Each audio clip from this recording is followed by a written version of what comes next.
सम्मान भल पाइबा अर्पण करुछि। आज खाली आमर साई दिव्या को वर्तमान निवेदन करी से आसी एक भजन परिवेशन करेंगे। ता पूर्वर मु लीना शतपथी को निवेदन करी मंचासीन थिबा अतिथि मानक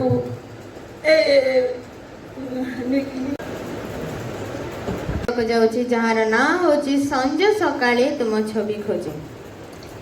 संज सकाळे तुम छवि खोजे नीरबी नयन रे मो जगतर नाथ आहे जगन्नाथ।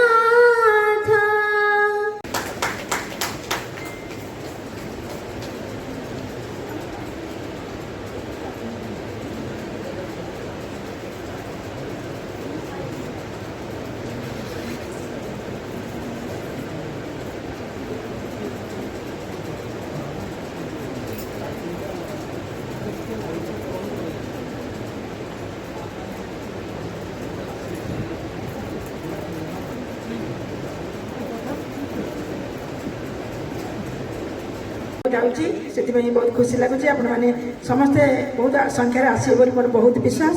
बर्तमान आम कविता सर को आगे नेबा आम सहित दुई जन जो संयोजिका संयोजक संयोजिका भौणी भाई अच्छा से बिना संगीत करवो मुदा भीरिनारे बदन कमला स्वाद मधुपः। अशेष धन्यवाद मैडम। जगतर नाथ श्री जगन्नाथंकर पादपद्म मोर संपूर्ण प्रणाम जनाई मंचासीन समस्त अतिथिवृंद को एवं एठारे उपस्थित समस्त बंधु मानक जदिओ प्राय समस्ते एठारे मोटू बयस बड़ हेबे समस्त मोर सारस्वत प्रणाम। रज पर्वर संपूर्ण अभिनंदन मो भड़ी गोटे स्वतंत्र नारी तरफ टिके धैर्य धरिबे समय बाहर करी कर्ममय जीवन रु गोटे कविता लिखी शुणिबे आउ निश्चित मतामत देवे बोली आशा करे। कवितार शीर्षक कौन होई जीवो। अच्छा कौन होई जीवो जदि मु टिके चिराचरित जीवन बंचिबारु विरति नै जीवी। कौन होई जीवो जदि मु समाज रो किछिटा नियम को मते भल लागुनी कहि आड़े देबी। प्रकृत रे कौन बा होई जीवो जदि मु चारि लोक कौन कहउछंती से कथा को न सुनी मो कान बंद कर देबी। पुणी निज खुशी रे निज को प्रेम करी किछि क्षण अंतत किछि क्षण शांति रे बंची जीवी। कौन किछि सतरे हेबो कि ध्यान देबे। सूर्य तो पूर्व दिगरे ही उइब। खरा दिने काल बैशाखीटा सेमिति तुहा को तुहा आसुथुबो। रुनु बहु टगर सेमिति चुगुली करुथुबो। साहिर नायक बुढ़ाटा समस्तंक घर कथा कान पारी सुनी पंचायती भी बसौथुबो। कौन हेई जीवो आर साहिर दशम फेल नुआ बोटा इंस्टारे रील बनाउथुब। दास बाबू स्त्री सेमती निजर पाट शाढ़ी आ हीरा मुदी को देखाई अधा साहिर स्त्री लोक जड़ाउथुब। साही शेषर से एकाटिया घर को नुआ नुआ लोक सेमती जीवा आसवा करुथिबे मुह संज प्रहर आउ मायाबिनी राति सेमती चुपचाप बितुथुब। समस्ते कहती एटा करना समस्ते कहती एटा करना सेटा करना सियाड़े जाना सेमिति रहना। कारण कौन से गोटी समाज कहिब कौन। कारण से गोटिए समाज कहिब कौन। चारि लोक देखि पकेइले पर छी छी कहिबे हेले से समाजर चारि लोक किए तुमे कौन सतरे जान कि कही। अच्छा कौन बा हे जीव जदि मु टिके अमानिया हे निज जीवनटा को निज हिसाब रे ही जीबी। समाज रे नारी को नैथिबा चिरंतन प्रतिबंधक सबको टिके मोड़ी माड़ी दी आपना सुख रे आपना स्वार्थ देखिबी। वर्षा बसंत बैशाख आ सबु ऋतु को आलिंगन करी पुणी जंजाल सबुरु टिके विरति नहीं आराम रे चैती पवन को आकंठ करिवार दुर्बार चेष्टा रे मु दुर्बार होई माटी जीवी। कौन बा हेई जीवो कौन बा हेई जीवो। आशा करे समस्त को भल लगी। धन्यवाद मते सुजोग देथिबारु अंबिका मैडम को बहुत बहुत धन्यवाद। नमस्कार। सोनाली सुचरिता दीदी को तांकर कविता एपरी मर्मस्पर्शी हो। तेबे जगदानंद कंदाय प्रणतार्थ हरायच जगदानंद कंदाय प्रणतार्थ हरायच नीलाचल निवासाय नित्याय परमात्मने नमः नित्याय परमात्मने नमः। आज आमे माने कविता आसन रे मग्न अछु। कविटीए जे केपरि भावरे कविता को निज अंतर भितर सृजी पारे ताहा आमे समस्ते जानिछु। कविटीए तो कहि पारे उठ कंकाल छिड़ु श्रृंखल जाग दुर्बल आजी उठ गत गौरव हृत गौरव मृत गौरव राजी बेल नाही कंकाल टेक चंचल मथा विदारी उपल निर्मल तब पिंजरु उठ व्यथा बाजी उठ बाजे मरण बाजेणी बंशी बुसाबुकु तले विदारी उपल निर्मल तब पिंजर उठ व्यथा बाजी उठ बाजे मरण बाजेणी बंशी से बुकु तले धूर झटी झटा झटा कम पाई जौवन कुतुहले जौवन कुतुहले। तबे कविटीए कंकाल को भी उठाई पारे।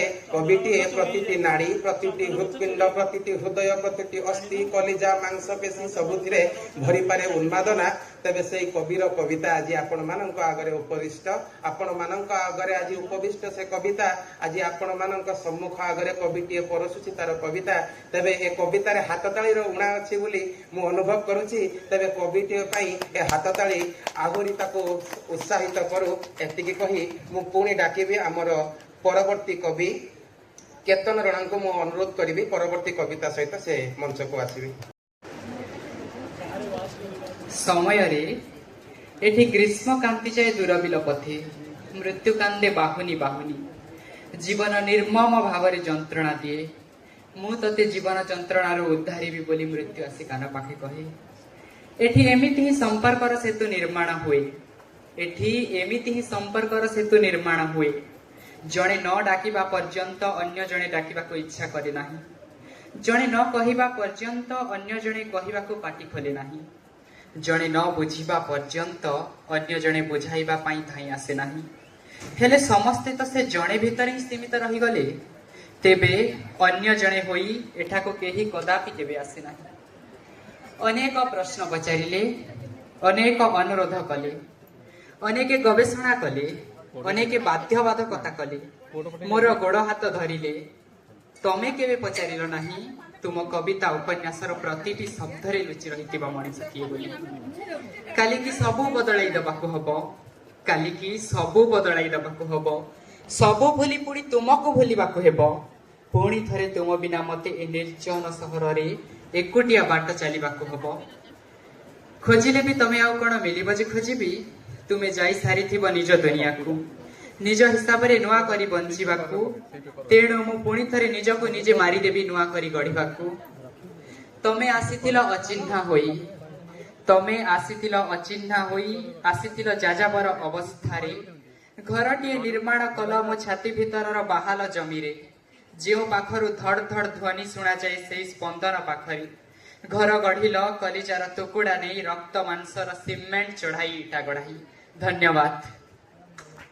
जानती कांथबाड़ झरका कबाट शिल सुलभुआ सतरे कौन घर कहले बो को बुझाए आ बो कहले घर।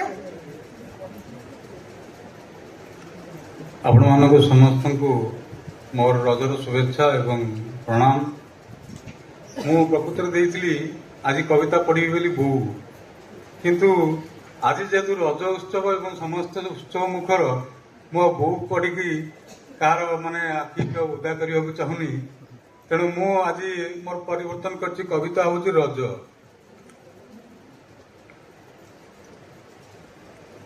मो कवितार शीर्षक रज। एबे आ गाँ गहली रज ना रज ई भुवनेश्वर कटक रे आ मॉल रे पार्क रे आ रास्ता बिड़ रे रज एबे गाँव नहीं। मो कविता आरंभ रज को हेइछि एबे जर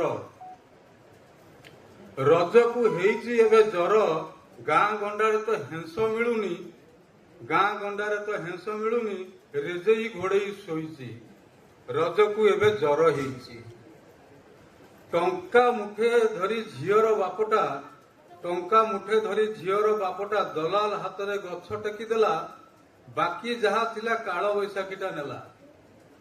टंका मुठे धरी झियर बापटा दलाल हाथ रे गछ टेकी देला बाकी जहा थिला काल बैशाखीटा नेला। एबे बारंडा कड़ी रे दोली झुलुची एबे बारंडा कड़ी रे दोली झुलुची पोड़ पिठा जगह केक नहींची ପୋଡ଼ ପିଠା ଜାଗା କେକ୍ ନେଇଛି ପିଜା ବର୍ଗରରେ କାମ ଚଳୁଛି। ପୋଡ଼ ପିଠା ଜାଗା କେକ୍ ନେଇଛି ପିଜା ବର୍ଗରରେ କାମ ଚଳୁଛି। ରଜ ପାନ ଆଉ ହାଟରେ ମିଳୁନି। ରଜ ପାନ ଆଉ ହାଟରେ ମିଳୁନି। ଏଲିନୋ ତାତିରେ ଗଛ ମରିଛି। ଗାଁ ବୁଢା ବାପ ତାସ ଖେଳୁନି। ଗାଁ ବୁଢା ବାପ ତାସ ଖେଳୁନି। କବାଡିକୁ ଛାଡି ଭେଣ୍ଡିଆ ମାତିଛି ଫୋନରେ।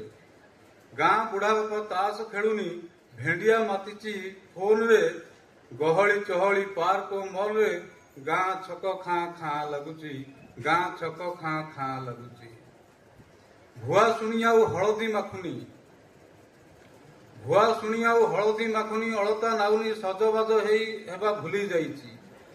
ଭୁଆ ଶୁଣି ଆଉ ହଳଦୀ ମାଖୁନି। ଅଳତା ନାଉନି ସଜବାଜ ହେବା ଭୁଲି ଯାଇଛି। ହାଇ ହିଲ୍ ହାଫ୍ ଜିନ୍ସକୁ ହାତ କଟା ଟପ୍ ଭଲ ମାନୁଛି।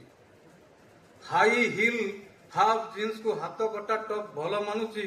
ଦାନ୍ତ କାଠି ଜାଗା ବ୍ରଶ ନେଇଛି। ଦାନ୍ତ କାଠି ଜାଗା ବ୍ରଶ ନେଇଛି। ଗୁଆ ଖଳପାର ଚପଲ।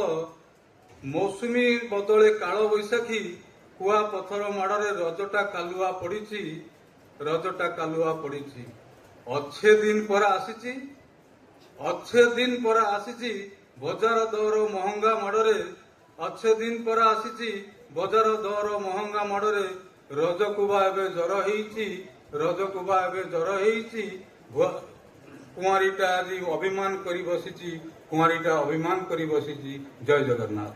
ଯିଏ ଚାହାନ୍ତି ଭୋଗୁଥିବା ଯାବତୀୟ ଯନ୍ତ୍ରଣା ଜଞ୍ଜାଳ ଏବଂ ଦୁଃଖକୁ ଗୋଟେ କାଗଜ ଆଉ କଲମ କେଜାଣି ଆପଣ ସେମାନଙ୍କୁ ଦେଖିଲେ ଈର୍ଷା ହୁଏନି? ଏମାନେ ସବୁଠୁ ବେଶୀ ଧନୀ। ମଞ୍ଚରେ କବିତା ପାଠ ପାଇଁ ମୋତେ ସୁଯୋଗ ମିଳିଥିବାରୁ ମୁଁ ନିଜକୁ ଧନ୍ୟ ମନେ କରୁଛି। ତା କାରଣ ହେଉଛି ମୁଁ ପ୍ରକୃତରେ ଗପ ଲେଖେ, କବିତା ଲେଖେ ନା। କିନ୍ତୁ ଯେହେତୁ ଏହା କବିତା ପାଇଁ ଉଦ୍ଦିଷ୍ଟ ମଞ୍ଚ, ତେଣୁ ମୁଁ ଏକ କବିତା ଲେଖିଛି। ହয়তো ଭୁଲ ହେଇପାରେ, ମୋତେ ସେଥିପାଇଁ କ୍ଷମା ଦେବେ। କବିତା ଶୀର୍ଷକ ଭଗବାନ। ବୈଶାଖ ଅଥବା ଭୋଦୁଅର ମୁଣ୍ଡ ଫଟା ଖରା ଭୁଲି ଯାଇ ଯିଏ ଉପୁଜାଏ ଅମୃତର ଧାରା। ମୁଣ୍ଡ ଝାଳ କୁଣ୍ଡେ ମାରି ହଟାଇ ଯେ ପାହାଡ଼, ଗୋଡ଼ି ବାଲି ଦେଇ ବନାଇ ଯେ ସଡ଼କ। ସମାଜରେ ଗଢ଼ା ହୁଏ ମୂଲିଆ ଭାବରେ। ବାରଦ୍ୱାର ବୁଲୁଥାଏ ଆମରି ସେବାରେ। କୁଲି ମଜୁରିଆ ହୋଇ ଖଟେ ପ୍ରାଣ ଭରି। ତା ପାଇଁ ଆମ ଦୁଃଖ କଷ୍ଟ ଯାଏ ଅପସରି। ଟୋପା ଟୋପା ରକ୍ତ ଦେଇ ସେ ରାଜମିସ୍ତ୍ରୀ ସାବଧାନେ ଖଞ୍ଜୁଥାଏ ଇଟା ପଥର ଓ ବାଲି। ତା ପରିଶ୍ରମ ସୁଫଳ ଆମର ଏ ପ୍ରସାଦ। କିନ୍ତୁ ତା ପାଇଁ ଏ ଏରୁଣ୍ଡି ବଣ୍ଡ ଡେଇଁବା ସେମାନଙ୍କୁ ମନା। ଶୀତତାପ ଯନ୍ତ୍ରେ ଗରମ ହୋଇଯାଏ ଆମ ମଥା। ସୁନସାନ ରାସ୍ତା, ଝାଞ୍ଜି ନୀରବତା। ଗାମୁଛାରେ ଝାଳ ପୋଛି ଠିଆ ହୋଇଥାଏ ସେଇ ଡାବବାଲା। ତୃଷ୍ଣା ମେଣ୍ଟାଏ କିଏ ବୁଝେବା ତାର ବ୍ୟଥା। ସଭିଏ କୁହନ୍ତି ଭଗବାନଙ୍କର ବ୍ୟବସ୍ଥା। ଭଗବାନ ସେଇମାନେ ଯାହା ଦୟାରୁ ଏ ସୃଷ୍ଟି। ଆମେ ସମସ୍ତେ ଜଣେ ଜଣେ କର୍ମଜୀବୀ। କାହିଁକି ଏହି ଉଚ୍ଚ ନିଚର ଭେଦଭାବ? ଜୀବନ ଯୁଦ୍ଧରେ ଆମେ ସମସ୍ତେ ସୈନିକ। ଭେଦଭାବ ଭୁଲି ଆସନ୍ତୁ ନା ବଞ୍ଚିବା ଓ ବଞ୍ଚାଇବାର କଳାକୁ ନେଇ। ଧନ୍ୟବାଦ। ତନ୍ମୟତା ପାର୍ଥିବରୁ ପାରତ୍ରିକ ଅବସ୍ଥା, ଐହିକରୁ ପାରତ୍ରିକ ଅବସ୍ଥା, ପାର୍ଥିବରୁ ମହାଜାଗତିକ ଅବସ୍ଥା ପର୍ଯ୍ୟନ୍ତ ଆମେମାନେ ପହଞ୍ଚି ପାରୁ। ଏହି ହଉ ଆମ ପାଇଁ ଚିର ସାର୍ଥକତା। ତେବେ ସମୟର ଅନେକ ସ୍ୱଳ୍ପ ଅଭାବ। ପ୍ରଦୀପ୍ତ ବାବୁ, ଜ୍ଞାନବ୍ରତ ବାବୁ, ଜ୍ଞାନଚାନ୍ଦ ବାବୁ, ସଂଯୋଜିକା লীନା ମ୍ୟାଡାମ, ସଂଯୋଗ କମଳ ବାବୁ, ଉପସ୍ଥିତ ସଜ୍ଜନ ମଣ୍ଡଳୀ, ବୟସ୍କ ଲୋକମାନେ ଅଛନ୍ତି, କବି ବିଶିଷ୍ଟ ଗାଳ୍ପିକ ରବି ସ୍ୱାଇଁ ଅଛନ୍ତି। ଆପଣମାନଙ୍କୁ ସମସ୍ତଙ୍କୁ ମୁଁ ପହିଲି ରଜର ଶୁଭକାମନା ଜଣାଉଛି। ପ୍ରକୃତରେ ମୁଁ ଆଉ ନାହିଁ, ଆଜି ଜଟଣୀ ସାହିତ୍ୟ ସଂସଦର ମଧ୍ୟ ସୁବର୍ଣ୍ଣ ଜୟନ୍ତୀ ପାଳନ ହେଉଛି। ମୁଁ ସେଠିକି ମଧ୍ୟ ଯିବାର ଅଛି। ସେମାନଙ୍କୁ ମଧ୍ୟ ଶୁଭେଚ୍ଛା ଜଣାଉଛି। ବିଶେଷ କିଛି କହିବାର ନାହିଁ, କାରଣ କବିତା ପଢ଼ିବାରେ କବିତା ତାର କବି ଯିଏ କବିତା ପଢ଼ିବ ସେଇଟା ତାର ବକ୍ତବ୍ୟ, ଆଉ ତାର ବକ୍ତବ୍ୟ କିଛି ଦେବାର ନାହିଁ। ଯେହେତୁ ମୁଁ କବିତା ପଢ଼ୁନାହିଁ, ମୁଁ ସେଥିପାଇଁ 2-3 ମିନିଟ୍ କହିବି। ଯେଉଁମାନେ କବିତା ଲେଖୁଛନ୍ତି, ଆମେ ଯେମିତି ସବୁ କବିତା ଲେଖୁଛୁ, ପ୍ରକୃତରେ କବିତା କ'ଣ? କବିତା କ'ଣ ଯାହା ପାରିଲେ ତାହା ଭାବିଲେ ତାହା ଲେଖିଦେଲେ କବିତା ହେଇଯିବ? ଯାହା ଭାବିବା ତାକୁ ଲେଖି ପକେଇବା ତେଣୁ କବିତା ହେଇଯିବ? ଆମେ ତ ଜୀବନରେ ବହୁତ କଥା ଭାବୁଛୁ, ସମସ୍ତେ ଗୋଟେ ଗୋଟେ କବି ହବା, କବିତା ଲେଖିବା। କବିତ୍ୱ ସମସ୍ତଙ୍କ ପାଖରେ ଅଛି, କିନ୍ତୁ ସେ କବିତ୍ୱକୁ ପ୍ରକାଶ କରିବା ପାଇଁ କିଛି ସାଧନା ମଧ୍ୟ ଦରକାର। ତେବେ କବିତା କ'ଣ? ଆମ ଭିତରେ ଗୋଟେ ସୂକ୍ଷ୍ମ ଚେତନା ଅଛି, ଯାହାକୁ ଆମେ କହୁଛେ ଫାଇନର ସେନ୍ସିବିଲିଟି। ଫାଇନର ସେନ୍ସିବିଲିଟି, ସେଇ ଫାଇନର ସେନ୍ସିବିଲିଟି ଯେତେବେଳେ ଆସିବ ଏବଂ ଅନ୍ୟର ଫାଇନର ସେନ୍ସିବିଲିଟିକୁ ତାହା ଅନ୍ୟର ସୂକ୍ଷ୍ମ ଚେତନାକୁ ମଧ୍ୟ ପ୍ରଭାବିତ କରିପାରିବ, ସେଇଟା ହେଉଛି ଭଲ କବିତା। ତେବେ କେତେ କବିତା ଭଲ କୋଉଟା ମନ୍ଦ ତାହା ମୁଁ କହୁନାହିଁ, କି କବିତା ଯେ କାଳ କାଳକୁ ଏଇଟା ଅମର ହେଇ ରହିବ ସେ କଥା ବି କହୁନାହିଁ। କିନ୍ତୁ କବିତା ଲେଖିବା ଆମର ଆଗ୍ରହ ଅଛି, ଆମର ଯାହା ପ୍ରତି ପାସନ୍ ଅଛି। ଏବଂ ବହୁତ ଖୁସିର କଥା ଯେ ଅନ୍ତତଃ କବିତା ଆମେ ଲେଖୁଛେ। ଯେ କବିତା ଲେଖୁଛି ଅନ୍ତତଃ ଅନ୍ୟ କାମ କରୁନାହିଁ, ବାଜେ କାମ ତ କରୁନାହିଁ, କବିତା ଲେଖୁଛି। ସେ ଦୃଷ୍ଟିରୁ ଗୋଟେ ବହୁତ ବଡ଼ କଥା ଯେ ଆମେ କବିତା ଲେଖୁଛେ। ଆମ ପାଖରେ ଆମ ଜୀବନରେ ଆମ ନିଜର ଅନୁଭବ ଅଛି, ଯାହାକୁ ଆମେ ଏକ୍ସପିରିଏନ୍ସ କହୁଛେ। ଆମର ସ୍ୱପ୍ନ ଅଛି, ଆମେ ତାକୁ ଡ୍ରିମ୍ କହୁଛେ, ଆମ୍ବିସନ୍ ବୋଲି କହୁଛେ। ଆମର ସ୍ମୃତି ଅଛି, ମେମୋରି ବୋଲି କହୁଛେ। ଆମ ପାଖରେ ତିନିଟା କଥା ସବୁବେଳେ ଅଛି। 3 things are available with us: ଗୋଟେ ଡ୍ରିମ୍, ଗୋଟେ ମେମୋରି ଆଉ ଗୋଟେ ଏକ୍ସପିରିଏନ୍ସ। ଇଏ ସବୁବେଳେ ବଢି ଚାଲିଛି, ଛିଡୁନି, ବଢି ଚାଲିଛି। ଆପଣଙ୍କ ସ୍ୱପ୍ନ ବଢି ଚାଲିଛି, ଆପଣଙ୍କର ସ୍ମୃତି ବଢି ଚାଲିଛି, ଆପଣଙ୍କର କଳ୍ପନା, ଆପଣଙ୍କର ଅନୁଭୂତି ବଢି ଚାଲିଛି। ସ୍ୱପ୍ନ, ସ୍ମୃତି ଓ କଳ୍ପନା ଯେତେବେଳେ ମନ ଭିତରେ ଆସିବେ ଏବଂ ଗୋଟିଏ ବିନ୍ଦୁରେ ମିଳିତ ହେବେ, ଖୁବ୍ କମ୍ ସମୟ ପାଇଁ ଆସିବେ ଆଉ ଗୋଟିଏ ବିନ୍ଦୁରେ ମିଳିତ ହେବେ, ତାକୁ ପ୍ରକାଶ କରିବା ପାଇଁ ଭାଷାରେ ଦରକାର କ'ଣ ନା କଳ୍ପନା। ତେଣୁ ସ୍ୱପ୍ନ, ସ୍ମୃତି ଓ ଅନୁଭୂତି ଗୋଟିଏ ବିନ୍ଦୁରେ ମିଳିତ ହେଲେ କଳ୍ପନା ମିଶ୍ରିତ ହୋଇ ଆକସ୍ମିକ ଭାବରେ ଯେଉଁ ଭାବନା ଆସିବ ତାହା ହିଁ କବିତାର ମୂଳ ଉପାଦାନ, ମୂଳ ଉତ୍ସ। ଏଟା ହେଉଛି କବିତାର ପ୍ରଥମ କଥା। ତାପରେ ଆପଣ ତାକୁ ବଢ଼େଇବେ, ଭାବ ବ୍ୟକ୍ତ କରିବା ପାଇଁ ଭାଷା ଦେବେ, କେଉଁ ଭାଷା ବ୍ୟବହାର କରିବେ, କିପରି ଭାଷା ବ୍ୟବହାର କରିବେ, କି ଶବ୍ଦ ପ୍ରୟୋଗ କରିବେ, ଶବ୍ଦ କୋଉଠି ବସେଇବେ, କୋଉ ଶବ୍ଦ ଖା ଭୁଜୁ କି କ'ଣ ବସେଇବେ, ତ ଚିନ୍ତା କରିବେ। ତେଣୁ ଏଇ ତିନିଟା କଥା, ସ୍ମୃତି, ସ୍ୱପ୍ନ ଆଉ କଳ୍ପନା, ଅନୁଭବ, ଏତକ ଯଦି ଠିକ୍ ଭାବରେ ଆସିନାହିଁ ଆଉ ଗୋଟିଏ ବିନ୍ଦୁରେ ମିଳିତ ହୋଇ ପହଞ୍ଚି ନାହିଁ ବା ଆପଣ ତାକୁ ଧରିପାରି ନାହାନ୍ତି, ତେବେ ଆପଣ କବିତା ଲେଖାରୁ ସଫଳ ହେଇପାରିବେନି, ଆପଣ ବିଚ୍ୟୁତ ହେଇଯିବେ। ସେଥିପାଇଁ ଆମେ ବେଳେ ବେଳେ କବିମାନଙ୍କୁ କହୁ ଯେ ମୁଁ କ'ଣ ଲେଖିଲି, ସିଆଡ଼ୁ ଆସିଲା ନିର୍ଦ୍ଦେଶ ମୁଁ ଲେଖିଦେଲି ନା, ଏ କଥା କୁହାଯାଏ। କିନ୍ତୁ ଆଜିକାଲି ତ ତାହା ହଉନାହିଁ। ଆଜିକାଲି ଆମେ କବିତା ଲେଖୁଛେ, କବିତା ତିଆରି କରୁଛେ, କବିତା ନିର୍ମାଣ କରୁଛେ। ଏଇ ତିଆରି ଯୋଉ କରୁଛେ, ଏଇ ସବୁ ଜିନିଷ ନହେଲେ ତିଆରି କରି ହବ ନାହିଁ। ଗୋଟେ ଛୋଟିଆ ଉଦାହରଣ ଦଉଛି। ଆପଣ ଗୋଟେ ଲୋକକୁ ଦେଖୁଛନ୍ତି ଆଉ ଆପଣଙ୍କୁ ସେ ଲୋକକୁ ଦେଖିଲା ପରେ ବହୁତ କଷ୍ଟ ଲାଗୁଛି, ଆପଣ ସମ୍ବେଦନଶୀଳ ହେଇଯାଉଛନ୍ତି। ଆପଣ ତା ବିଷୟରେ କ'ଣ ଭାବିଲେ? ଯେତେବେଳେ ଦେଖିଲେ, ଦେଖିବାର ଅନୁଭବ, ଆପଣଙ୍କର ପୂର୍ବ ସ୍ମୃତି କିଛି ମନେ ପଡ଼ିଲା ଏବଂ ନୂଆ ସ୍ୱପ୍ନ କିଛି ଆସିଲା, ଆଗତ କଥା କିଛି ଆସିଲା, ଆପଣ ତାକୁ ନେଇ ଗୋଟେ କବିତା ଲେଖିପାରିବେ ଏବଂ ସେ କବିତା ଗୋଟେ କାରୁଣ୍ୟର କବିତା ହେବ। ସେ କବିତା କଥା ଗୋଟେ ହସର କବିତା ହେବ ନାହିଁ। ଆଉ ଗୋଟେ କଥା ହେଲା, ଭଲ କବିତାର ସଂଜ୍ଞା ହେଲା ଯୋଉଟା ଆପଣଙ୍କର ଆନନ୍ଦମୟ କୋଷକୁ ସ୍ପର୍ଶ କରିବେ। ଆନନ୍ଦମୟ କୋଷ କ'ଣ ନା, ଆମର ଭାରତୀୟ ଶାସ୍ତ୍ରରେ 5ଟି କୋଷର ବର୍ଣ୍ଣନା ଅଛି। ଅନ୍ନମୟ କୋଷ, ଯୋଉଟା ଫିଜିକାଲ ବଡି, ଖାଉଛେ ପିଉଛେ, ଅନ୍ନ ପ୍ରକାଶ, ଅନ୍ନ ନଉଛେ, ଅନ୍ନମୟ କୋଷ। ପ୍ରାଣମୟ କୋଷ, ନିଶ୍ୱାସ ନଉଛେ, ପ୍ରାଣ ନଉଛେ। ମନମୟ କୋଷ, ହୃଦୟ।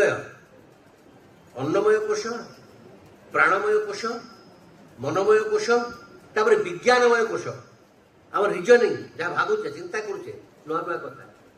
ଅଭିଷିକ୍ତ କରାଇବାକୁ ଆସୁଛନ୍ତି ନର୍ମଦା ରାଉତ। ତେବେ ଜୋରଦାର କରତାଳି ସହିତ ଆମେ କବିଙ୍କୁ ମଞ୍ଚକୁ ସ୍ୱାଗତ।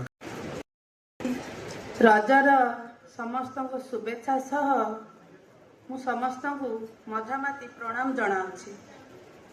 ଆଜି ମୋତେ ଏଠି କବିତା ପଢ଼ିବା, ପାଠ କରିବା ପାଇଁ ସୁଯୋଗ ଦେବାରୁ ମୁଁ ନିଜକୁ ଧନ୍ୟ ମନେ କରୁଛି। ମୋର କବିତାର ଶୀର୍ଷକ ସ୍ୱଚ୍ଛତା ହିଁ ସେବା।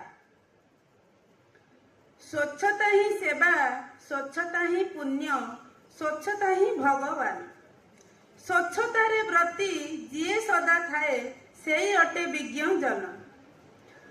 ପରିବେଶ ଅଟେ ଜନନୀ ଆମର, ଜଳବାୟୁ ମାଟି ଯାଏ ସବୁଜ ପଣତେ ଘୋଡ଼ାଇ ରଖିଛି, ଦୁଃଖ ସୁଖ ସହି ଦିଏ। ସୁଶୀଳତା ଜଳ ନଈ ଝରଣାର ଦେଖିଦେଲେ ମନ ମୋହେ, କୁଳୁ କୁଳୁ ହୋଇ ଯାଉଅଛି ବହି, ସ୍ୱଚ୍ଛତାରେ ଦେବା ରହେ। ମଞ୍ଚକୁ ଆମନ୍ତ୍ରଣ କରିବି ସେ ତାଙ୍କ କବିତା ଆବୃତ୍ତି କରିବେ। ରଜ ପର୍ବର ହାର୍ଦ୍ଦିକ ଶୁଭେଚ୍ଛା ଏବଂ ଅଭିନନ୍ଦନ। କୁଆରୀଙ୍କ ଲାଜ ହେଇ ସଜବାଜ, କୁଆରୀଙ୍କ ଲାଜ ହେଇ ସଜବାଜ, ପାଦରେ ଅଳତା ପଟୁଆର ଜୋତା। ନାଚିବାଲ ମିତ ଗାଈ ରଜ ଗୀତ, ଗାଁ ରଜ ଦୋଳି ଆ ଯିବା ଖେଳି। ଗାଁ ରଜ ଦୋଳି ଆ ଯିବା ଖେଳି, ସଜ ପୋଡ଼ ପିଠା ରସଗୋଲା ମିଠା। ମିଠା ରଜ ପାନ ଖାଇବାକୁ ମନ, ଗାଁ ଦାଣ୍ଡ ମେଳ ବାଗୁଡ଼ିର ଖେଳ। ଦେଖି ରଜ ପାଗ ବାହାରିବା ଆଗ, ଦେଖି ରଜ ପାଗ ବାହାରିବା ଆଗ, ଯିବା ମାମୁଁ ଘର ରଜାଙ୍କ ନଅର। ଆଇମା କାହାଣୀ ଅଜାଙ୍କର ଠାଣି, ବୁଲି ନଈ ପଠା ଗାଁ ଆମ୍ବ ତୋଟା। ମୁଁ ପାଠଶାଳା ପଢ଼ିବି ଏତେ ବଡ଼ କହୁଥିଲା ଦେଖିବା ପାଇଁ କେବଳ ମୋତେ ଲାଗିଲା ବହୁତ ଦିନ ଲାଗିଲା ମାସ ଖଣ୍ଡ। ମୁଁ କବି କାହ୍ନୁଚରଣ ପାଢ଼ୀଙ୍କୁ ମଞ୍ଚକୁ ଆମନ୍ତ୍ରଣ କରି ଓಂ ନିରାଚରଣିବାସାୟ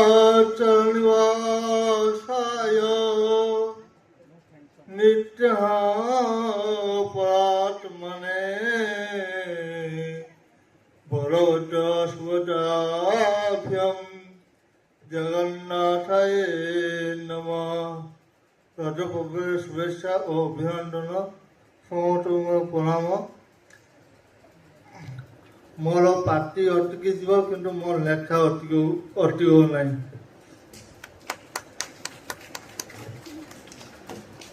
ମୋର କବିତା ଶୀର୍ଷକ ହେଉଛି ମୋ ଆଗରେ ତୁମେ। ମୋ କବିତା ଶୀର୍ଷକ ହେଉଛି ମୋ ଆଗରେ ତୁମେ। ଆଜି ତୁମେ ଏତେ ସୁନ୍ଦର ଲାଗୁଛ, ଆଜି ତୁମେ ଏତେ ସୁନ୍ଦର ଲାଗୁଛ ଯେମିତି ଆଗରୁ ଲାଗୁନଥିଲ। ଆଜି ତୁମେ ଏତେ ସୁନ୍ଦର ଲାଗୁଛ ଯେମିତି ଆଗରୁ ଲାଗୁନଥିଲ।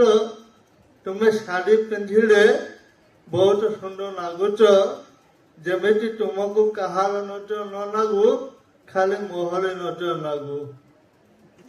ଏକ କବିତାରେ ତୁମର ବିଚରା ସ୍ୱାମୀ ମୋର ଜାଣି ନାହାନ୍ତି, ତାଙ୍କୁ ହିଁ ତ ପ୍ରେରଣା କରି ଠାକୁର ଜୟ ଜଗନ୍ନାଥ।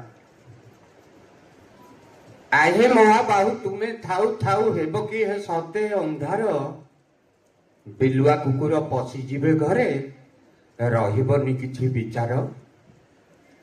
ତୁମେ ଆକାଶ ତୁମେ ଯେ ଭରସା କାହାକୁ ଗୁହାରି କରିବୁ, ତୁମେ ଥାଇ ପ୍ରଭୁ ଏସବୁ ହୋଇବ ଏ ଦୁଃଖ କାହାକୁ କହିବୁ।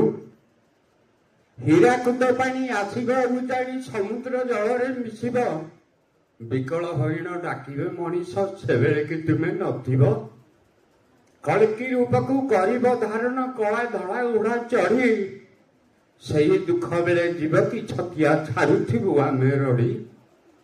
ଆହେ ମହାବାହୁ ତୁମେ ଥାଉ ଥାଉ ହେବ କି ହେ ସବୁ ଏଥର, ଏ ଘର ଅନ୍ଧାର ଆସି ପହଞ୍ଚିବ ନଥିବ କିଛି ବିଚାର।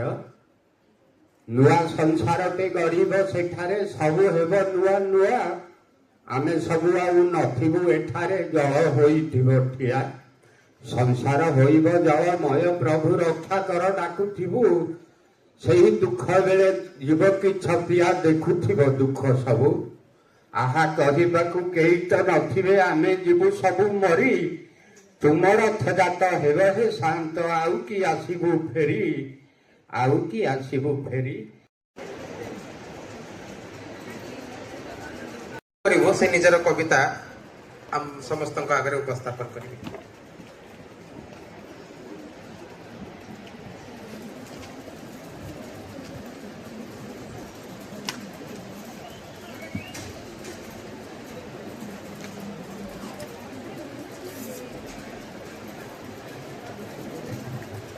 ସମସ୍ତଙ୍କୁ ମୋର ନମସ୍କାର। ମୁଁ ଏଇ ଯେଉଁ ଦୃଷ୍ଟାନ୍ତ କରିବାକୁ ଯାଉଛି ହୁଏତ ମୋତେ କ୍ଷମା କରିଦେବେ, ତଥାପି କବିତାଟା ଆରମ୍ଭ କରୁଛି। କବିତାର ଶୀର୍ଷକ ମନ୍ଥରାର ରାମ।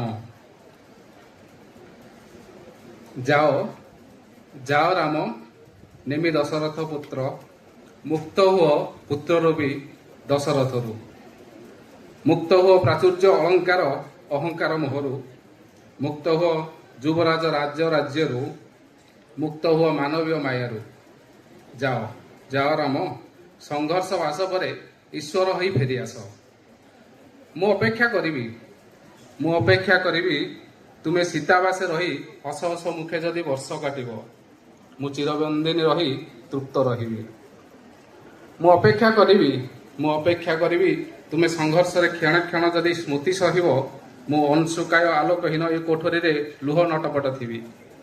ମୁଁ ଅପେକ୍ଷା କରିବି ତୁମେ 14ଟି ବର୍ଷର ଯଦି କେବଳ ରାମ ହୋଇ ଫେରିଆସିବ, ମୁଁ କୃତ ଆତ୍ମା ଅନ୍ତ କୁଟିଳା ବାଧ୍ୟ ହୋଇ ଆଉ ଗୋଟେ ଷଡ଼ଯନ୍ତ୍ର ଆପଣେଇବି। ଯାଅ ଯାଅ ରାମ ମୁଁ ଅପେକ୍ଷା କରିବି। ଦେଖିବ ଏ କ୍ରୁଦ୍ଧ ରୂପୀ ମୋହଜଡ଼ କିପରି ତୁମ ଯାତ୍ରାରେ କମନୀୟ ହେବ। ଦେଖିବ ଏ ମାନବୀୟ ଯଥାଜାତକାମୀ କିପରି ଈଶ୍ୱର ମୁହାଁ ହେବ। ଦେଖିବ ଏ ନରକୀୟ ଭୂଖଣ୍ଡରେ କିପରି ରାମକୀୟ ଗୁଞ୍ଜରଣ ହେବ। ଦେଖିବ ଏ କୁଟିଳା ଆଲୋକ ବିହୀନରେ କିପରି ଆତ୍ମଦର୍ଶୀ ହେବ। ଦେଖିବ ଏ ରାମରମ୍ୟ ରାସ୍ତାରେ ମନ୍ଥରା କିପରି ରାମକୁ ଶ୍ରୀରାମ କରିବ। ଯାଅ ଯାଅ ରାମ ବନବାସ ନୁହେଁ ଭକ୍ତବାସ୍ୟ ହୋଇ ଫେର। ଅଯୋଧ୍ୟାର ରାଜା ରୂପେ ନୁହେଁ ପରାର୍ଦ୍ଧଙ୍କ ଶ୍ରୀରାମ ହୋଇ ଫେର। ଅଦ୍ୟ ଇଚ୍ଛିତ ପତିତଙ୍କ ପତିତ ପାବନ ହେଇ ଫେର। ପ୍ରତି ନାରୀଙ୍କ ଇପ୍ସିତ ଇଚ୍ଛାର ଉଦାହରଣଟିଏ ହେଇ ଫେର। ପ୍ରତି ପୁରୁଷର ପୁରୁଷାର୍ଥ ହୋଇ ଫେର। ପ୍ରତି ପିତାଙ୍କ ଅଦମ୍ୟ ଇଚ୍ଛାଟିଏ ହୋଇ ଫେର। ପ୍ରତି ଭାଇଙ୍କ ଆଜ୍ଞାଟିଏ ହୋଇ ଫେର। ଈଶ୍ୱର ହୋଇ ଫେର, ଈଶ୍ୱର ହୋଇ ଫେର। ଏ ମନ୍ଥରାର ମଧ୍ୟ ରାମଟିଏ ହୋଇ ଫେର। ଯାଅ ଯାଅ ରାମ ମୋର ସମସ୍ତ ସ୍ୱଗତୋକ୍ତି ମଧ୍ୟ ନେଇଯାଅ। ଈଶ୍ୱର ହୋଇ ଫେରିବାକୁ ମୋର ସମସ୍ତ ଷଡ଼ଯନ୍ତ୍ର ପିଇଯାଅ। ଧନ୍ୟବାଦ ଆଜ୍ଞା। ଧନ୍ୟବାଦ କବି। ଏବେ କବିଙ୍କୁ ଅନୁରୋଧ କରିବୁ ସେ ସମ୍ମାନିତ ହେବେ। ତେବେ କବିଙ୍କର କବିତା ଏପରି ଆମକୁ ସିକ୍ତ କରାଉ, ଦୁଃଖରେ ଥିଲେ ଆମକୁ ମୋହସିକ୍ତ କରାଉ, ସୁଖକୁ ଉପଭୋଗ୍ୟ କରାଉ। ତେବେ କବିର କବିତା ଆମକୁ ଏମିତି ଜର୍ଜରିତ କରାଉ। ଏବେ ଏଥିସହିତ ମୁଁ କବି ଦୁର୍ଗାଶିଷ ପଟ୍ଟନାୟକଙ୍କୁ ଅନୁରୋଧ କରିବି ସେ ମଞ୍ଚକୁ ଆସିବେ ଏବଂ ନିଜର କବିତା ପାଠ କରିବେ।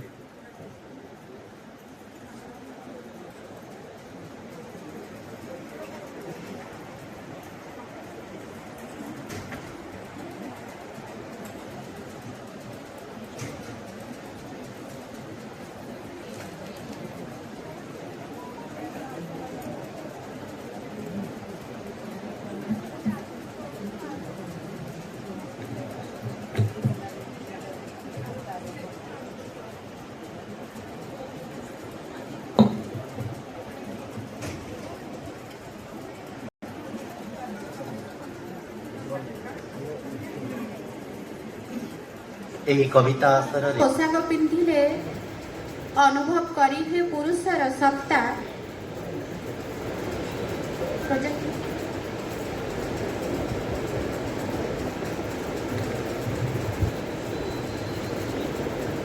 ନମସ୍କାର, ଜୟ ଜଗନ୍ନାଥ। ଆପଣମାନଙ୍କୁ ସମସ୍ତଙ୍କୁ ମୋ ତରଫରୁ ଶୁଭ ରଜ ପର୍ବ। ମୋ କବିତାର ଶୀର୍ଷକ ହେଉଛି ମୋ ରଜ ଆଉ ମୋ ସଜବାଜ। ମୋ ସଜବାଜ ଆଉ ମୋ ରଜ ମଉଜ। କୁହେ ମୁଁ ଓଡ଼ିଆ ଆଉ ମୋ ଓଡ଼ିଶା। କୁହେ ମୁଁ ଓଡ଼ିଆ ଆଉ ମୋ ଓଡ଼ିଶା। ଓଡ଼ିଆ ଘରର ପୋଡ଼ପିଠା ଆଉ କେଡ଼େ ସୁନ୍ଦର ଆମ ଝୋଟି ଚିତା। ଓଡ଼ିଆ ଘରର ପୋଡ଼ପିଠା ଆଉ କେଡ଼େ ସୁନ୍ଦର ଆମ ଝୋଟି ଚିତା। ଆମ ରଜ ମଉଜ ଇନଷ୍ଟାରେ କରେ ନନ୍ ଓଡ଼ିଆଙ୍କୁ ଚକିତ।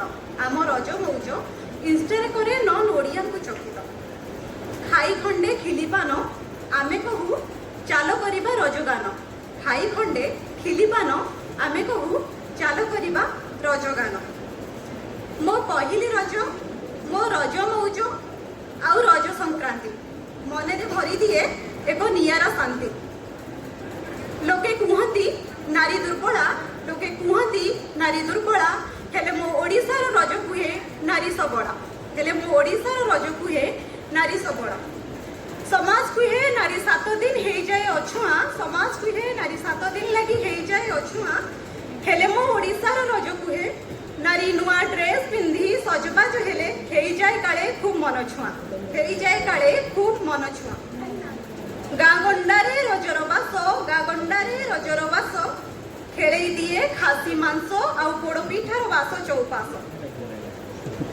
गाँ दांडरे बरगछरे से दोली गाँ दांडरे बरगछरे से दोली खेलिबाकू झियो माने हुअंती ठेलापेली झियोटिए सजबाज हेइकी खेले दोली झियोटिए सजबाज हेइकी खेले दोली आउ माटिए बसुमती स्नान निमते सकाळे उठी पकाए हुड़हुड़ी संध्या बेलर कबाड़ी खेल आउ खरा बेलर से तास मनरु दूर करे सब उदास पादरे अलतार रंग होइथाय लाल पादरे अलतार रंग होइथाय लाल आउ कदली पटुआर चपल दर्शाए मो ओडिशा भूमि होइथाय रजगदी मो ओडिशा भूमि होइथाय रजगदी हाँ मो सजबाज आ मो रज मौज कुहे मु ओडिया आ मो ओडिशा रजर रंग दोलीर झुला पोड़ पिठार बास आ हस खुशीर मौजरे भरी जाऊ समस्त जीवन शुभ रज पर्व जय जगन्नाथ मंच को आमंत्रण करी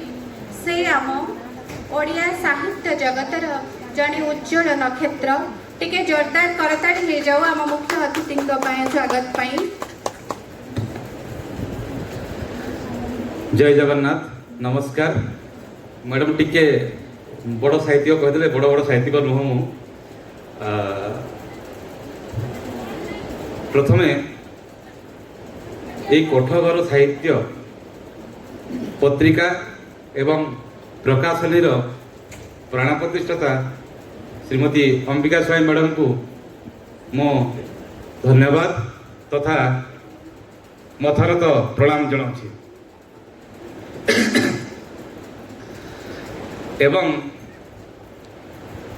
आज ये सभार अतिथि तथा मंचासीन सूर्य मिश्र सर प्रदीप्त सर कमल भाई एवं सरस्वती मैडम को मो स्वागत जनाऊँ एवं मंच सम्मुख में अभिभाषण करथिबा एवं मंचर शेष धाड़ी रे बसी जड़े व्यक्तित्व जहाँ को सारा ओडिशा जाने जड़े हृदय माने कोमल हृदय व्यक्तित्व श्रीयुक्त रक्षक नायक साहब को कारण मु अनेक जगह देखी अनेक कार्यक्रम से पछरे बसंती एवं मु भावे सार कहीं पछरे बसंती तार उद्देश्य जे सी जड़े नम्र भद्र व्यक्तित्व एवं ताकू जब जाने मु जड़े मनोविज्ञान हिसाब से गोटे वार्ड कहि जड़े हृदय दरदी व्यक्तित्व होती रक्षक सार कृतज्ञता जनाऊँगी एवं मो सम्मुख तथा मंच सम्मुख खुटिया सार हिरणमयी मैडम ममता बारिक मैडम अलेक्स सार मुझे जानी टे बेसी तो मो साहित्य सहित संश्लिष्ट नुहे मैडम बस प्राय चिन्हा चिन्हा मुह कोठघर साहित्य सभा मु प्राय वार्षिक उत्सव आसी सर्वोपरि समस्त को उपस्थित कवि लेखक गुणी ज्ञानी मानक मु स्वागत जनाऊँगी एवं कृतज्ञता ज्ञापन करुँची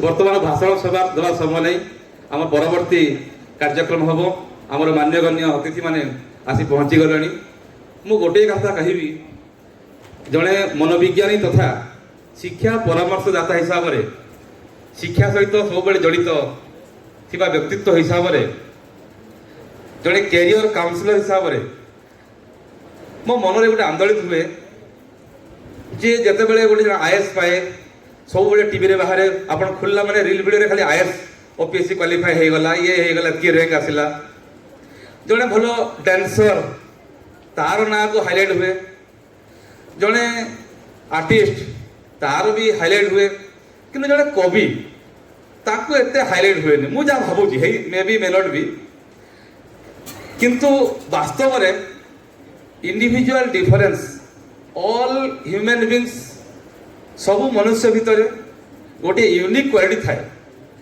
जेमिति सारा विश्व यूनिवर्स रे एमती गछ नाही जो गछर औषधीय गुण नाही सेमिति सारा यूनिवर्स रे प्रत्येक व्यक्ति पाखरे किछि ना किछि गोटे यूनिवर्सल बा यूनिक गोटे गुण थाए ताकू परिप्रकाश करवा होची शिक्षा ताहले कवि मत कहती हाँ सार बढ़िया हम सूर्य सार बढ़िया कथा सब कहले कविता विषय कहले केमती हेबा लेखिबा कथा से विषय आपण कहउथिले किंतु सबुठार जदि कष्ट काम जदि कहिबा से होची कविता लेखिबा मु जा भाबुची कारण गछर पतर रही गला एमती तो कविता होएनी ना जे जहा पाला कविता होउनी कविता लेखिबाटा जे सार कहउथिले गोटे मासरे गोटे कविता होउची माने रियल कविता जोडा जदि एते काठीकर पाठ आ कवि बनिबाटा ताठो केते इम्पोर्टेंट काम होई नथिबो दुनिया रे जेतिकी प्रोफेशन बा वृत्ति बा जेतिकी कला अछि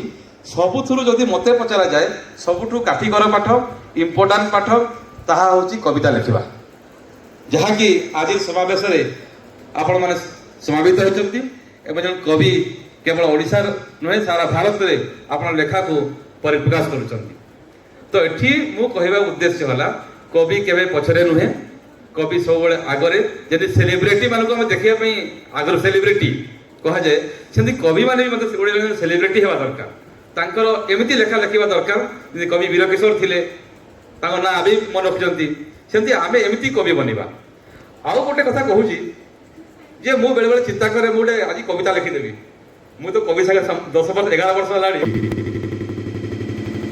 प्राय कविता आपण कवि जदि कविता देखु नथिबे लोक निजे कहबा ठीक नुह 11 वर्ष लानी खाली कविता कविता 100 200 मासको 200 300 मिनिमम कविता खाली मु देखुची पढुची मुंडरे किसी किसी मुंडरे ढुकुची मो मुंडरे किंतु बोले भाबे मु टिके दिन कविता लिखि देबी द्विपद किंतु पॉसिबल होनी तार कारण हला ये होची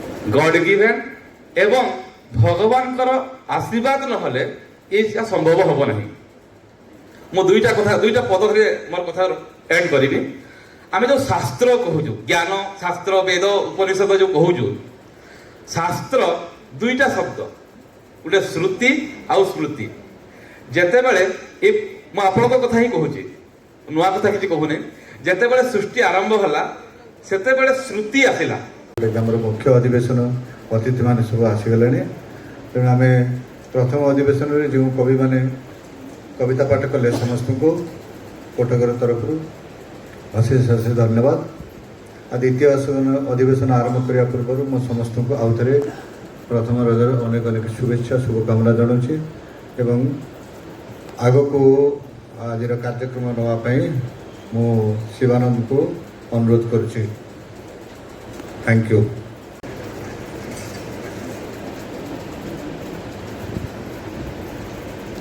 काठ हुए मंत्रमुग्ध हुए कथा आम सभी जानू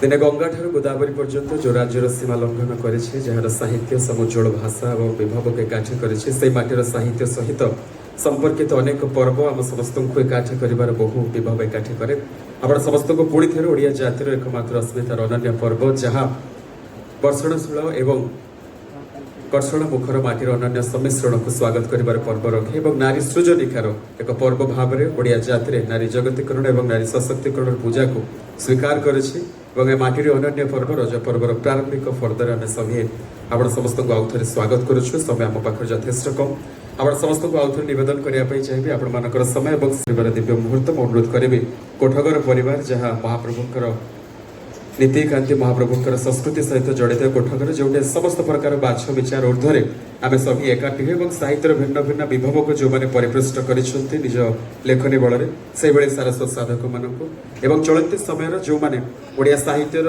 बाड़ी भंडार को निमंत कर प्रथित जसा साधक भाव से मंच को स्वागत करने अनुरोध करी आप सभी एक भव्य ललित निमंत्रण सहित करताली दे मंच को स्वागत करेंगे आम सहित आज कार्यक्रम में संयुक्त होती विशिष्ट साहित्यिक शिशु साहित्य जहाँ प्रभार आम समस्त को आश्चर्यान्वित करे जन अनतिक्रम्य स्रष्टा गोटे जोरदार करताली दे स्वागत करने चाहिए श्री दास बेनूर महोदय निवेदन करेंगे दयाकोरी से मंच मंडन करेंगे और आज कार्यक्रम में आम सहित संयुक्त होती कृतज्ञता बाड़ी देचु ପରେ ଆମ ଗହଣରେ ରହିଛନ୍ତି ନାରୀ ସ୍ୱାଧୀନତାର କଥା କହିଲେ ଯାହାଙ୍କର ଲେଖନୀ ଆମ ସମସ୍ତଙ୍କ ଆଖି ଆଗକୁ ଆସେ।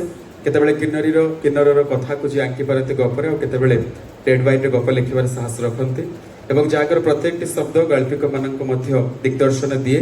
କରତାଳି ସହିତ ଆମେ ସ୍ୱାଗତ କରିବା ଆମ ସମୟରେ ଜଣେ ଧୁରିଣ ଶବ୍ଦଶିଳ୍ପୀ ବିଶିଷ୍ଟ କଥାକାର ଡକ୍ଟର ହିରଣ୍ମୟ ମିଶ୍ର ମହୋଦୟ। ନିବେଦନ କରିବେ ଦୟାକରି ସେ ମଞ୍ଚ ବନ୍ଦନ କରିବେ, ଆମ ସହିତ ସଂଯୁକ୍ତ ହେବେ ଏବଂ ଆପଣ ସମସ୍ତଙ୍କୁ ଅନୁରୋଧ କରିବା ପାଇଁ ଚାହିଁବେ କିଛି ସମୟ ପରେ ଆମେ ସମସ୍ତ ଅତିଥିମାନଙ୍କୁ ସ୍ୱାଗତ କରିବୁ।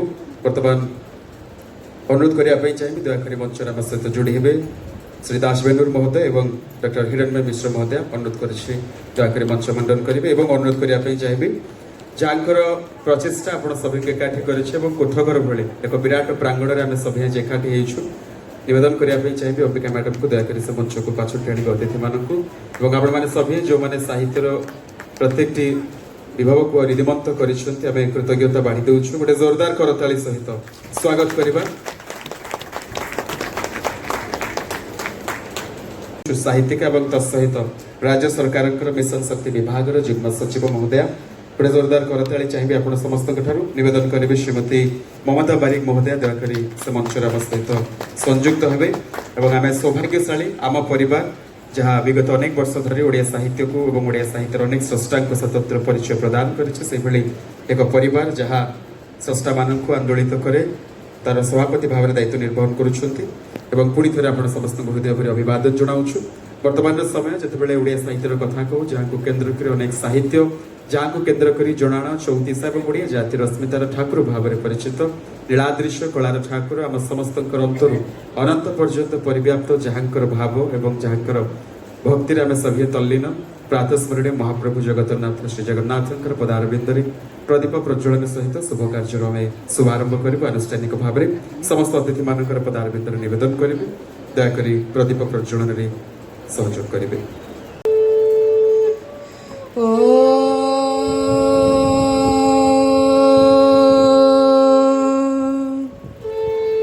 कदाचित् कालिन्धी तटविपिन सङ्गीतकरवो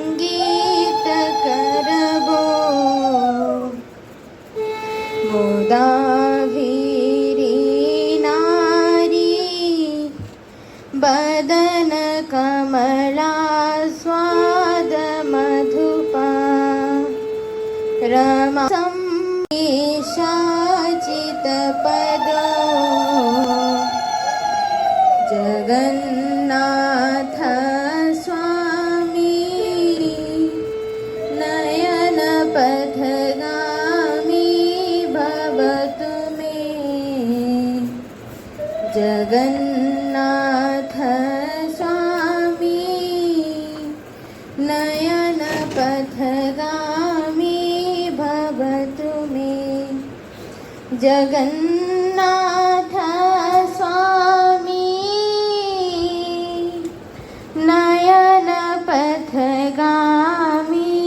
भवतु मे जगन्नाथ स्वामी नयनपथगामी भवतु मे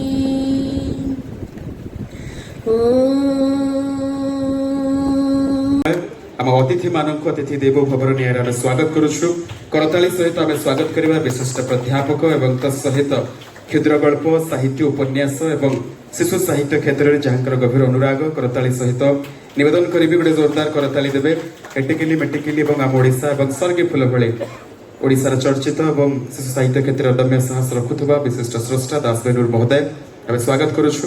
ପରେ ପରେ ଆମ ଗହଣରେ ଉପସ୍ଥିତ ରହିଛନ୍ତି ସେହିଭଳି ଆଉ ଜଣେ ସୁନାମଧନ୍ୟ ଲେଖିକା। ଅନୁରୋଧ କରିବା ପାଇଁ ଚାହିଁବି ଯେ ଗୋଟିଏ ବର୍ଷା ରାତିର କାହାଣୀ ପୁଣି କେତେବେଳେ ଆଙ୍କି ପାରନ୍ତି ପ୍ରଥମରେ ଅନ୍ୟତମ ପ୍ରିୟତମ ଭଳି ଉପନ୍ୟାସ ବିଶିଷ୍ଟ ଉପନ୍ୟାସିକା ଏବଂ କଥାକାର ଭାବରେ ଯାହାଙ୍କର ଶବ୍ଦ ସଳାପ ଏବଂ ଭାଷାଗତ ବ୍ୟୁତ୍ପତ୍ତି ଓଡ଼ିଆ ସାହିତ୍ୟର ରାଜ୍ୟଶ୍ରେଷ୍ଠ ଭାବରେ ତାଙ୍କର ଏକ ଅନନ୍ୟ ପରିଚୟ ରହିଛି। ଗୋଟେ ଜୋରଦାର କରତାଳି ଏବଂ ଯିଏ ନିଜେ ଲେଖିପାରନ୍ତି ହିରଣ୍ମୟ ମିଶ୍ରର ପ୍ରେମ ଗଳ୍ପ ଗୋଟେ ଜୋରଦାର ତାଳି ଆଉଥରେ ଚାହିଁବି ଆମ ସମସ୍ତଙ୍କର ଆଦରଣୀୟ ଏବଂ ଚର୍ଚ୍ଚିତ ସମୟରେ ଜଣେ ସ୍ପର୍ଦ୍ଧିତ ଉଚ୍ଚାରଣ ଅନେକ ଅନେକ ଅଭିବାଦନ ଜଣାଉଛୁ। ପରେ ପରେ ପ୍ରଶାସନିକ ଦକ୍ଷତାଠୁ ସାହିତ୍ୟ ପର୍ଯ୍ୟନ୍ତ ସବୁଠି ଯାହାଙ୍କର ଏକ ଅନତିକ୍ରମ୍ୟ ଦଖଲ ଆମେ ସ୍ୱାଗତ କରୁଛୁ ଆମ ଅନୁଷ୍ଠାନର ସଭାପତି ମହୋଦୟ ଏବଂ ତତ୍ ସହିତ ଓଡ଼ିଶା ସରକାରଙ୍କର ମିଶନ ଶକ୍ତି जहाँ नारी सशक्तिकरण कथा कहे और तार जुग्म सचिव भाव ओडिशा प्रशासनिक सेवार वरिष्ठ अधिकारी अनेक चरित्र और वैचित्रता को जी निज भितर साउंटी पारती आम पुणी थे हृदय सहित अभिवादन जनाई आज कार्यक्रम में आनुष्ठानिक भाव में स्वागत करुचु जानू जे आज अनुष्ठान अनेक शिल्पी मानकर शिल्प और स्थायित्व को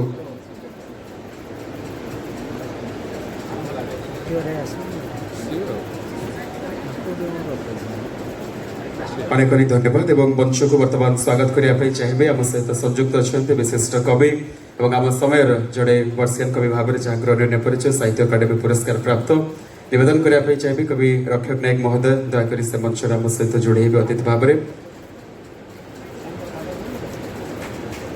रक्षक नायक सर जदि उपस्थित अच्छा आम गहन में सार को अनुरोध करुच्ची से मंच मंडन करेंगे पर अनुरोध करने चाहिए विशिष्ट कवि रवि सर को अनुरोध करने रवि साई सर दयाकोरी मंच आम सहित संयुक्त हे आसन ग्रहण करेंगे अन्य अतिथि मानक आम किसी समय पर मंच को स्वागत करेंगे सम्यक विलंब आम क्षमा चाहूँ विशिष्ट साहित्यिक लक्ष्मीकांत खुंटिया महोदय को अनुरोध करेंगे दयाकोरी से मंच मंडन करेंगे तेज बर्तमान अनुरोध करने चाहिए साई दिव्या पाणिग्राही आम सहित अच्छा स्वागत करेंगे आम सभी एकाकार हो जातीय संगीत गान पूर्वक जातिर महिमा जातिर स्पर्धा को सभी निज भितर सामने रखा वर्तमान समय जातीय संगीत अनुरोध करने चाहिए कांत कवि लक्ष्मीकांत महापात्र सुललित निबंध रचित राज्य संगीत सभी सामिल हवा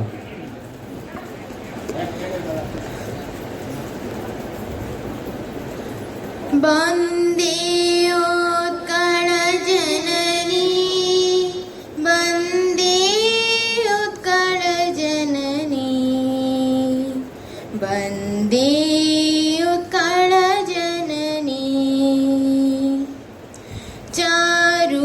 चारुहासमयी चारुभासमयी जननी जननी जननी वन्दे उत्कल जननी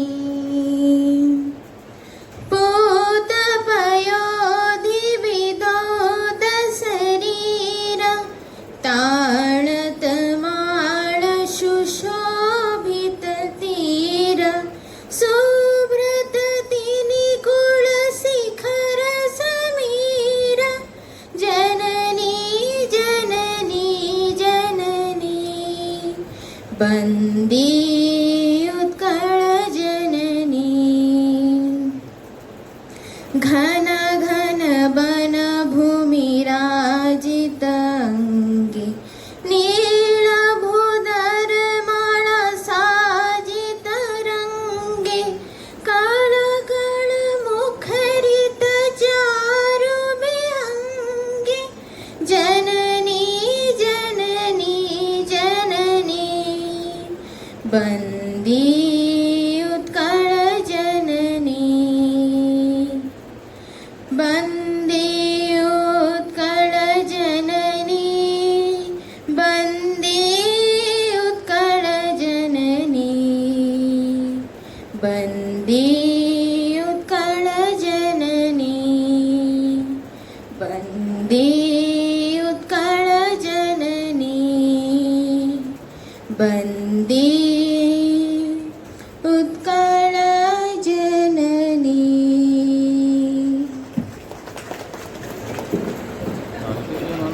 अनेक अनेक धन्यवाद वर्तमान सीधासख मंच को स्वागत करेंगे ओडिया संगीत जगतर सुनामधन्य साधिका एवं पाखापाखि 10,000 ऊर्ध्व संगीत में कंठदान कर ओडिशार चर्चित स्वर भाव में परिचित शैलभामा महापात्र महोदय को निवेदन करुच्छे दयाकोरी से मंच आम सहित संयुक्त हे करताली सहित आम स्वागत करुच्छे राज्य सरकार बहु पुरस्कार हासिल करथिबा जोड़े चर्चित कंठशिल्पी और आज कार्यक्रम सम्मानित अतिथि भाव आम सहित संयुक्त होती आम नवेदन करें गोटे जोरदार करताली दी आम मंच स्वागत करूँ आज अनन्य कार्यक्रम में कृतज्ञता बाढ़ी देचु भव्य उपस्थिति बहुमूल्य समय प्रदान कर केवल ऐतिहासिकार मानकर कौन एक भूखंड कि चल प्रचल कला एक स्वच्छंद आचरण नुहे बर तत्सहित अनेक शिल्पी जो मैंने नुआक ओडिया साहित्य को आसते साहित्य को आपणे नियंते तत्सहित जो वरिष्ठ साधक मैंने अच्छे जो मानकर अंगुली निर्देश में आमको साहित्यर विराट परिसर भितर को टाणी आनती सभींकर एक समुज्वल भाषा विभव पत्रिकार रूप निए अनुरोध करने चाहिए आम अनुष्ठान पत्रिका कोठघर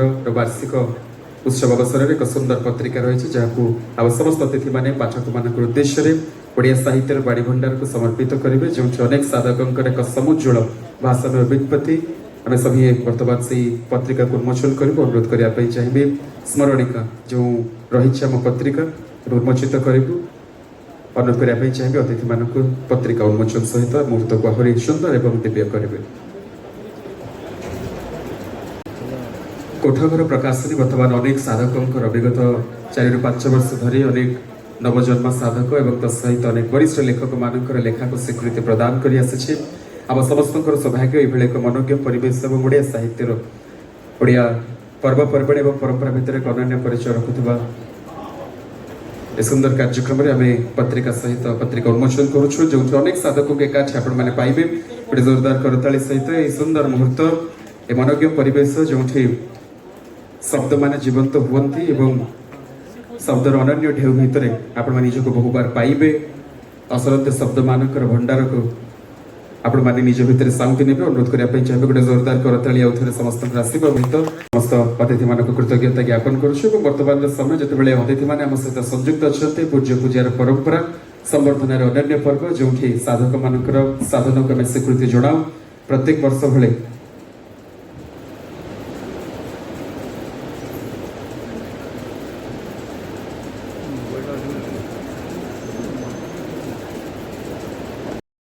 भाव में स्वागत करुछु जहाँकर शब्द एवं जहाँकर गतिशीलता एवं शब्दानुशीलन प्रत्येक ओडिया एक प्रणम्य शब्द पुनर्बार मंच में स्वागत कर अभिनंदन ज्ञापन करुछु।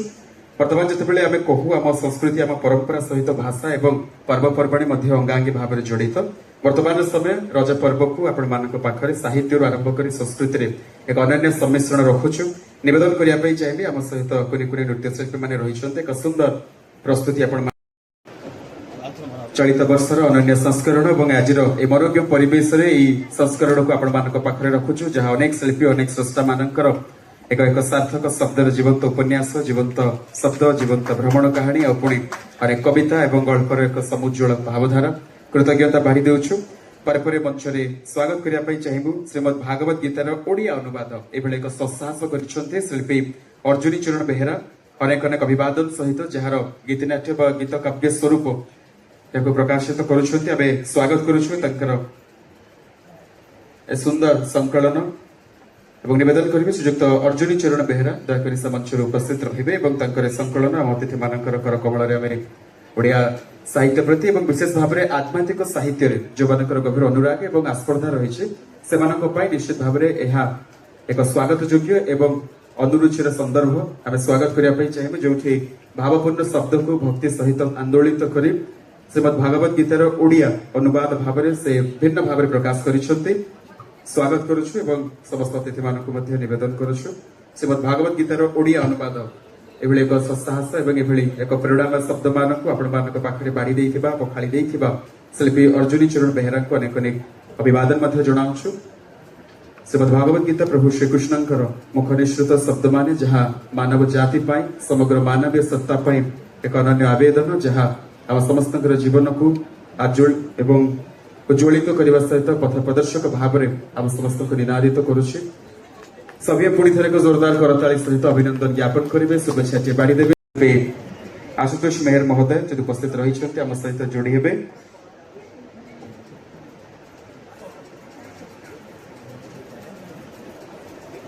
निवेदन करने चाहिए शिल्पी आशुतोष मेहर महोदय से अनुपस्थित रही तथापि आम कृतज्ञता ज्ञापन करुछु महाप्रभु ठाकर कलमर चलचंचल स्याही को आहर जीवित कर रखा शब्दर अनन्य नईटी से छुटाई दिंतु विश्वास रखुछु एवं अभिवादन जनाऊछु आज ए सुंदर कार्यक्रम में महाप्रभु प्रति ओडिया हृदय कंदर विराजित नीलाद्रीश कलामय ठाकुर एक कलामय व्युत्पत्ति को भाषा प्रकाश कर शब्दकोश निश्चित भाव अनेक अनेक धन्यवाद पर शिल्पी आशुतोष मेहर गल्प संकलन शेष संतक शिवानंद सर्वप्रथम कोठघर आम साहित्य परिवार तरफ आई मंचासीन अग्रपूज्य महाप्रभु श्री जगन्नाथ चरणार बिंदरे कोटि कोटि प्रणाम जनाऊँगी सबु मुख्य अतिथि सबु सम्मानित अतिथि सबु मुख्य वक्ता ठारू जी ऊर्धरे से हेउचंती महाप्रभु श्री जगन्नाथ। से ही आज सभार अदृश्य मुख्य अतिथि भाव ए पर्यंत कार्यक्रम को सुंदर भाव संचालन करि आसिछंती। आउ मोर धन्यवाद मैडम।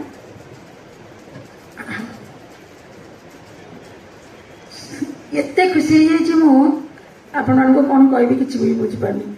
आउ बहुत व्यस्त मैडम जो कहले इतने काम भितर मु भी बहुत थका हो गलानी।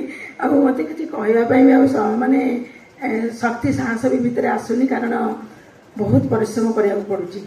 आपण मानक सामने जहाँ सब देखुं आपण मैडम मैंने जमी कहते अंबिका मैडम कौन एकुटिया कर नाई आम परिवार समस्ते अच्छा किंतु मत बहुत कथा देखा न पड़े कम बोधे अधूरा रही से सब कथा तन कर देखे निज मुंड को नहीं सब कम को सुचारू रूपे करने चेष्टा करे। आज जहाँ भी कम हो समस्त मो परिवार कोठघर परिवार सहयोग रोचे किंतु मुझे दायित्व को सब ग्रहण करी तेणु समस्त को मथा प्रति मो हृदय कृतज्ञता ज्ञापन कर धन्यवाद दूची।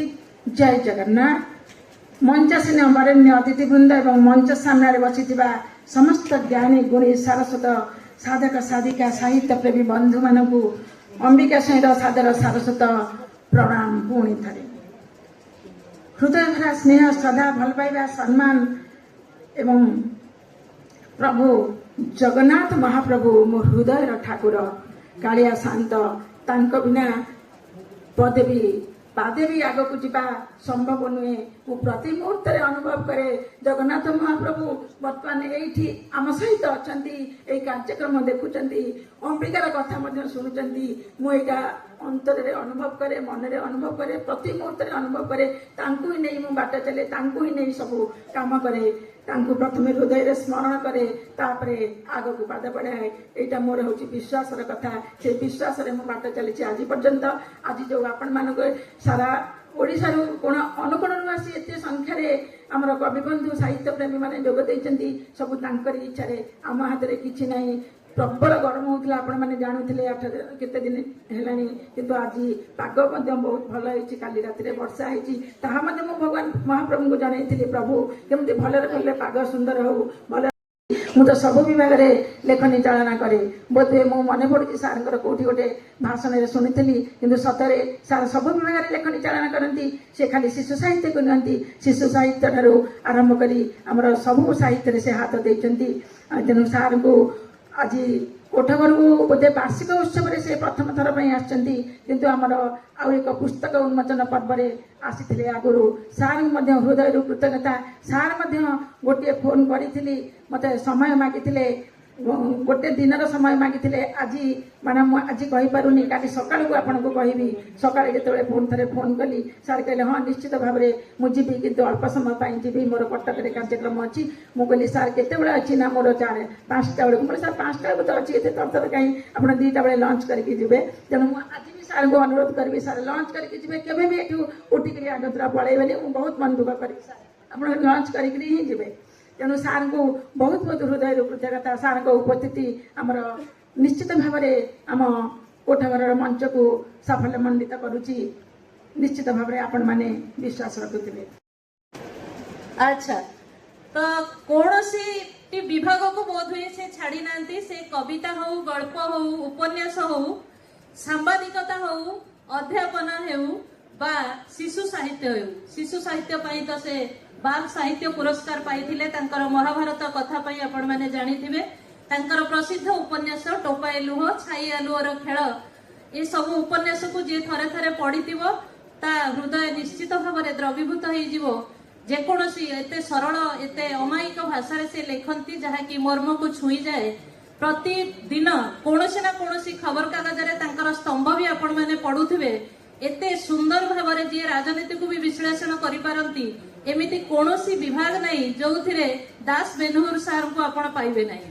तो सेही भली एक प्रतिभादीप्त व्यक्तित्व को कोठघर आम साहित्य परिवार संपादिका महोदय आमंत्रण करियानिछंती केवल तांकर निष्ठ व्यवहार जोगु से आसीछंती एटिकी एवं जदि से एटिकी पाद पकईछंती ताहले एकमात्र अंबिका मैडम को पाई। तेणु से मो अंबिका मैडम को आउ थे धन्यवाद देवी अंतरु कृतज्ञता ज्ञापन करी दास बेनुहर सार को से आम कोठघर साहित्य परिवार अष्टम वार्षिक उत्सव में पदार्पण कर आम समस्त को धन्य करिसेंती। वर्तमान मु सार को अनुरोध करी से तांकर आशीर्वचन आम समस्त रखिबे एवं आमे तांको ठारू किछि ना किछि शिखिबा। धन्यवाद।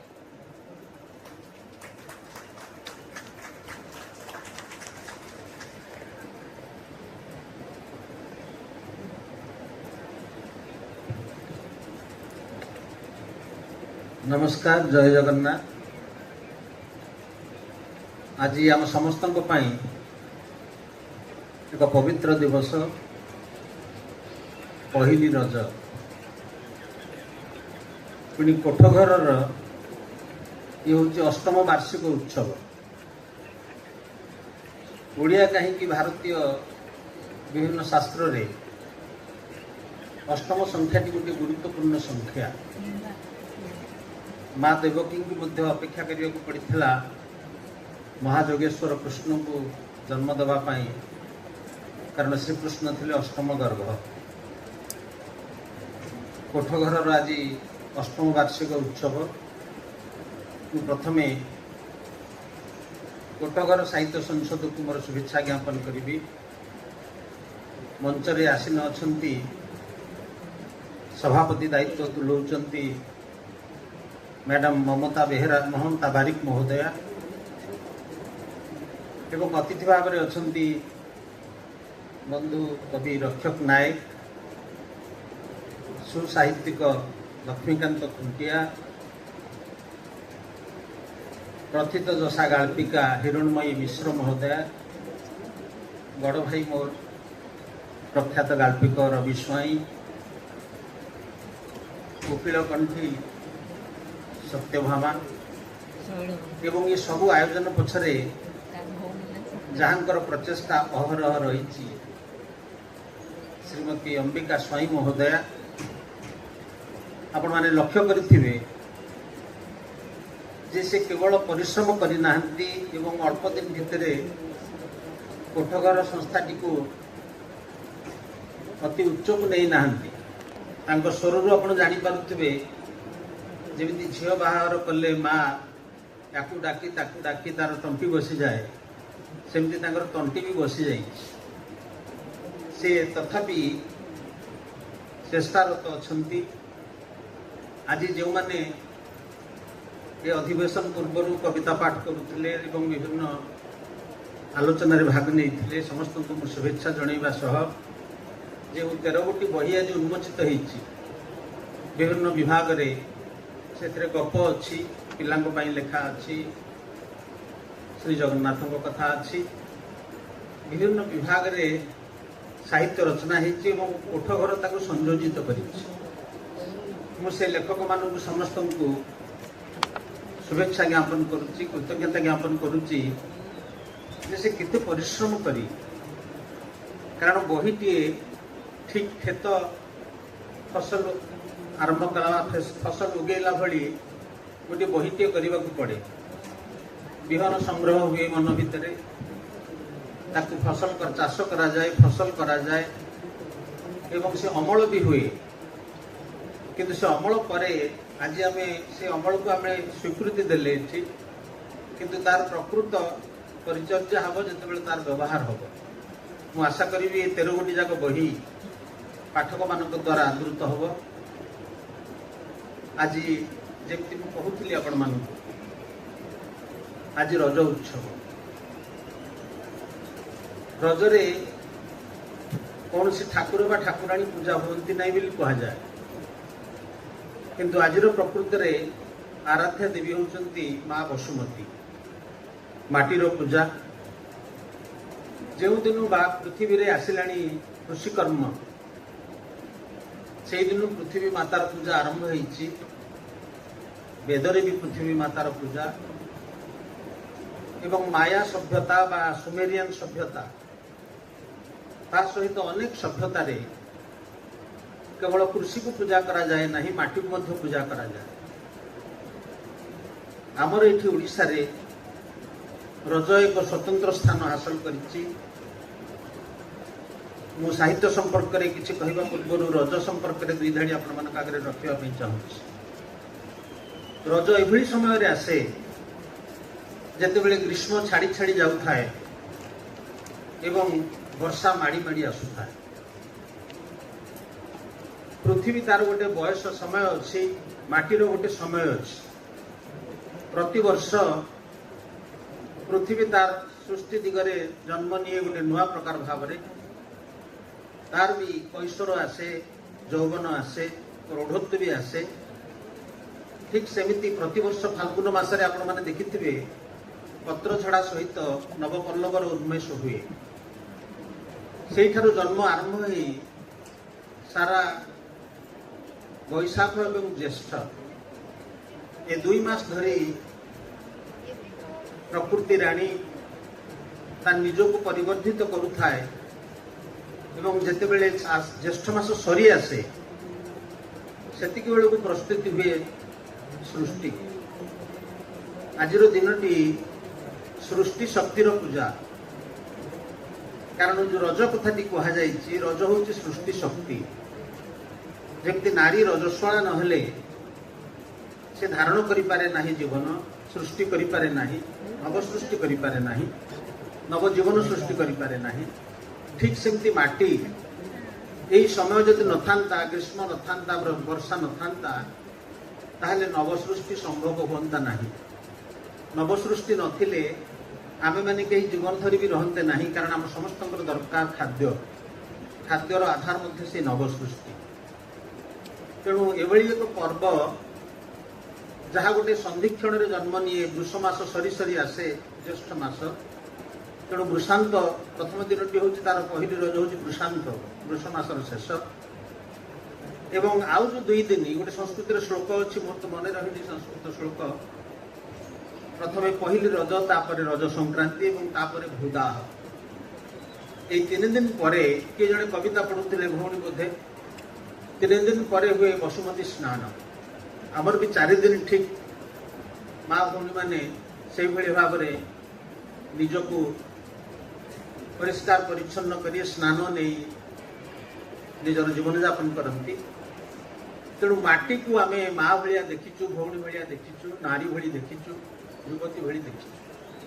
ଆଜି ତାର ପର୍ବ। ଓଡ଼ିଶାରେ ରଜ ହେଉଛି ଏକ ଗଣପର୍ବ।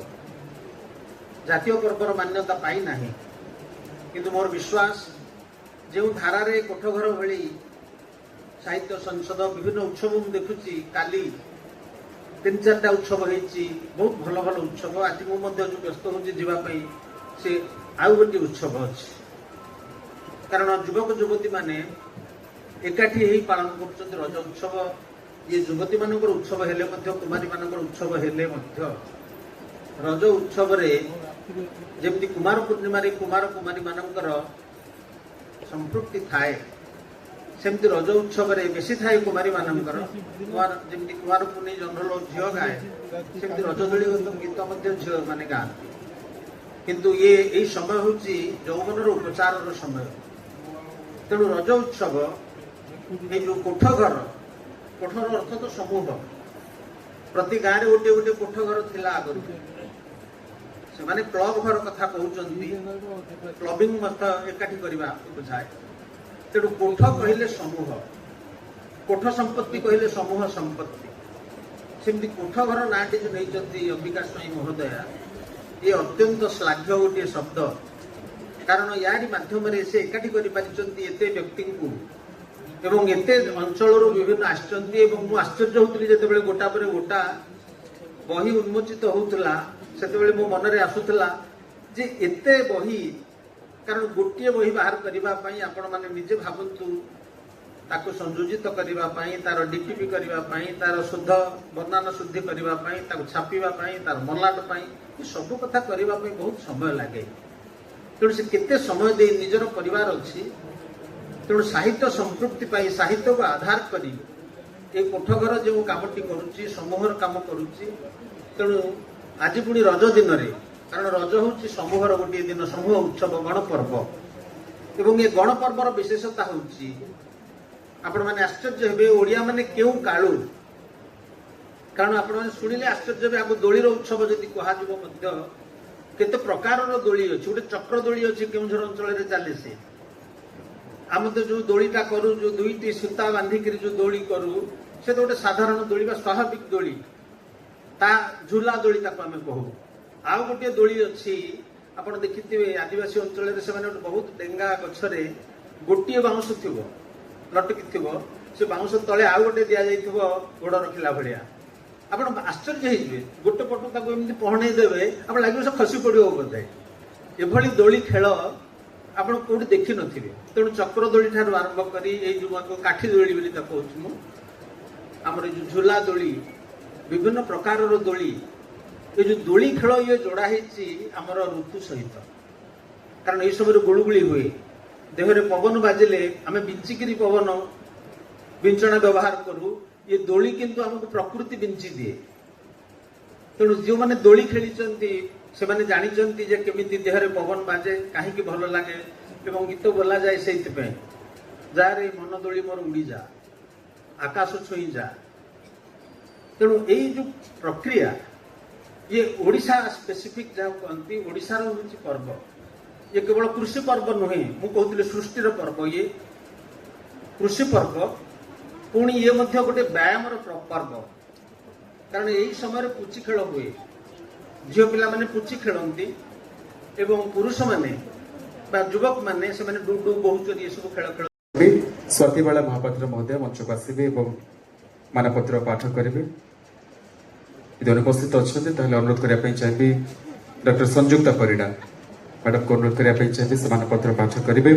ସାହିତ୍ୟ ଏକାଡେମୀ ପୁରସ୍କାର ପ୍ରାପ୍ତ ବିଶିଷ୍ଟ ସାରସ୍ୱତ ସାଧକ ଏବଂ କେବଳ ଗଳ୍ପ କବିତାରେ ସମୀଚୀନ ନୁହେଁ, ତା ସହିତ ଓଡ଼ିଆ ସାହିତ୍ୟରେ ତାଙ୍କର ସାହିତ୍ୟ ଚର୍ଚ୍ଚା ଏବଂ ସମ୍ପାଦନା ମଧ୍ୟ ଗଭୀର ଆଲୋକପାତ କରିବାର ଏକ ଯଥାର୍ଥ ସ୍ୱୀକାରୋକ୍ତି। ଆମେ ସ୍ୱାଗତ କରୁଛୁ ସ୍ୱତନ୍ତ୍ର ସମ୍ବର୍ଦ୍ଧନା ଗୋଟେ ଜୋରଦାର କରତାଳି ଦେଇ ଆମେ କବିତା ପାଠ କବିତାର ସ୍ୱରକୁ ଆମେ ଅଭିବାଦନ କରୁଛୁ।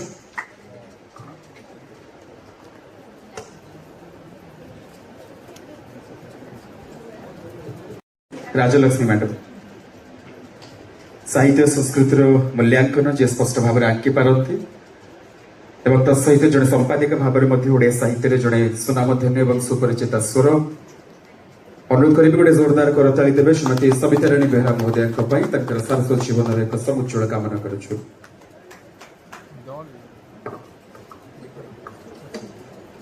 ମହାଶୟା, ଆପଣ ଜଣେ ସୁପ୍ରତିଷ୍ଠିତ ସାହିତ୍ୟିକା, କବି, ପ୍ରାବନ୍ଧିକା, ଶିକ୍ଷାବିତ୍ ଓ ଜଣେ ଦକ୍ଷ ସଂଗଠିକା ଏବଂ ସମ୍ପାଦିକା ଭାବରେ ଓଡ଼ିଆ ସାହିତ୍ୟ ଜଗତରେ ସୁପରିଚିତ। ମହାଶୟା, ଆପଣ ଜଣେ ବରିଷ୍ଠ କଥାକାର, ଔପନ୍ୟାସିକ, ଅନୁବାଦକ ଓ ସାହିତ୍ୟ ସାଧକ ଭାବରେ ଓଡ଼ିଶା ସାହିତ୍ୟ ଜଗତରେ ସୁପରିଚିତ। ଗଳ୍ପ, ଉପନ୍ୟାସ ଓ ଅନୁବାଦ ସାହିତ୍ୟ କ୍ଷେତ୍ରରେ ଆପଣଙ୍କର ଅବିସ୍ମରଣୀୟ ଅବଦାନ ଓଡ଼ିଆ କଥା ସାହିତ୍ୟକୁ ଏକ ସ୍ୱତନ୍ତ୍ର ଉଚ୍ଚତା ପ୍ରଦାନ କରିଛି। 2026 ଗ୍ରହଣ କରିବେ ଡକ୍ଟର ଲକ୍ଷ୍ମୀକାନ୍ତ ଖୁଣ୍ଟିଆ ମହୋଦୟ। ମଞ୍ଚରେ ଆମ ସହିତ ସଂଯୁକ୍ତ ଅଛନ୍ତି। କରତାଳି ସହିତ ଆମେ ସ୍ୱାଗତ କରୁଛୁ, ଅଭିବାଦନ ମଧ୍ୟ ଜଣାଉଛୁ ଏବଂ ତାଙ୍କର ଉଦ୍ଦେଶ୍ୟରେ ସମର୍ପିତ କେତେକ ଶବ୍ଦର ଅଞ୍ଜଳି ଆମେ ରଖୁଛୁ। ରାଜଶ୍ରୀ ନନ୍ଦ ମହୋଦୟଙ୍କୁ ଅନୁରୋଧ କରିବି ସେ ମଞ୍ଚକୁ ଆସିବେ ଏବଂ ଅନୁରୋଧ କରିବି ନିନାଦିନୀ ମହାନ୍ତି ମ୍ୟାଡମ ମଞ୍ଚକୁ ଆସିବେ। ବିଶିଷ୍ଟ ଶିଶୁ ସାହିତ୍ୟିକ ଆମ ସହିତ ସଂଯୁକ୍ତ ଅଛନ୍ତି ଡକ୍ଟର ଲକ୍ଷ୍ମୀକାନ୍ତ ଖୁଣ୍ଟିଆ ମହୋଦୟ, ଅବସରପ୍ରାପ୍ତ ଶିକ୍ଷକ ଏବଂ ତା ସହିତ ମାନବବାଦର ସୂକ୍ଷ୍ମ ଅବଚେତନ ଏବଂ ଚେତନାକୁ ଯିଏ ବାନ୍ଧି ରଖିପାରନ୍ତି କଲମ ମୁନରେ, ତାଙ୍କର ଉଦ୍ଦେଶ୍ୟରେ ଆମେ ସ୍ୱାଗତ କରୁଛୁ। ଅନୁରୋଧ କରିବା ପାଇଁ ଚାହିଁବି ଗୋଟେ ଜୋରଦାର କରତାଳି ଆଉଥରେ ଆସିବା ଦରକାର। ଶିଶୁ ସାହିତ୍ୟ ଓଡ଼ିଆ ସାହିତ୍ୟର କବିର ମହାଶୟ, ଆପଣ ଓଡ଼ିଶାର ଜଣେ ପ୍ରଖ୍ୟାତ ଶିଶୁ ସାହିତ୍ୟିକ, ଗବେଷକ, ଅନୁବାଦକ, ଶିକ୍ଷାବିତ୍ ଆଉ ସମର୍ପିତ ସାହିତ୍ୟ ସାଧକ ଭାବରେ ଓଡ଼ିଆ ସାହିତ୍ୟ ଜଗତରେ ସୁପରିଚିତ। ଶିଶୁ ସାହିତ୍ୟ, ଗବେଷଣା, ଅନୁବାଦ ଓ ଶିକ୍ଷା କ୍ଷେତ୍ରରେ ଆପଣଙ୍କର ଅମୂଲ୍ୟ ଅବଦାନ ଓଡ଼ିଆ ସାହିତ୍ୟକୁ ଏକ ସ୍ୱତନ୍ତ୍ର ଗୌରବ ପ୍ରଦାନ କରିଛି। 3 ଅକ୍ଟୋବର 1964 ମସିହାରେ ଜନ୍ମଗ୍ରହଣ କରିଥିବା ଆପଣ MA ଓଡ଼ିଆରେ, MA ସଂସ୍କୃତରେ, ସାହିତ୍ୟାଚାର୍ଯ୍ୟ, PhD, BEd, ରାଷ୍ଟ୍ରଭାଷା ପ୍ରବୀଣ ପର୍ଯ୍ୟନ୍ତ ଉଚ୍ଚଶିକ୍ଷା ଅର୍ଜନ କରି ଜ୍ଞାନର ଏକ ଉଚ୍ଚ ଶିଖରକୁ ସ୍ପର୍ଶ କରିଛନ୍ତି। ଏବଂ ମନସ୍ତତ୍ୱର ଅନୁଶୀଳନର ଏକ ଯଥାର୍ଥ ପରିବହନ ଆମେ ସ୍ୱାଗତ କରୁଛୁ ଏବଂ ପରେ ପରେ ମାନପତ୍ର ପାଠ ନିମନ୍ତେ ନିବେଦନ କରିବି ଭାରତୀ ପରିଡ଼ା ମହୋଦୟ। ଦୟାକରି ସେ ମଞ୍ଚରେ ଆମ ସହିତ ସଂଯୁକ୍ତ ହେବେ। कोठगर श्रेष्ठ प्रबंध सम्मान समाजर गतानुगतिक धारा और चराचरित प्रथा भितर जितेबाला समस्या आसे समस्या को प्रबंध जरिए समाधान कर गोटे उच्छ्वसित भावना जितेबाला शिल्पी हृदय को आसे ता कार्यजीवन सहित साहित्य साधना को समान भाव में स्वीकृति दिए अनुरोध करने चाहिए भारती परिडा को से पाठ करेंगे। साहित्य साधक विशिष्ट कथाकार ज्ञान साहित्य और संस्कृति प्रति आपण समर्पित साधना आपण ओडिया साहित्य जगत एक स्वतंत्र परिचय प्रदान करिछि।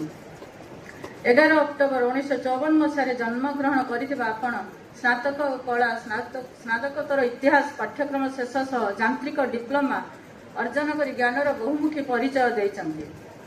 साहित्य चिंतन और सृजनशील प्रबंध रचना क्षेत्र में आपण उल्लेखनीय अवदान एवं ओडिया साहित्य प्रति आपणकर अन्य समर्पण आम समस्त प्रेरणार उत्स। 2026 ग्रहण करेंगे छात्र छात्री प्रति तांकर जो निष्ठा जो श्रद्धा अनुरोध करेंगे सरिता महापात्र महोदय 2026 ग्रहण करुछंती।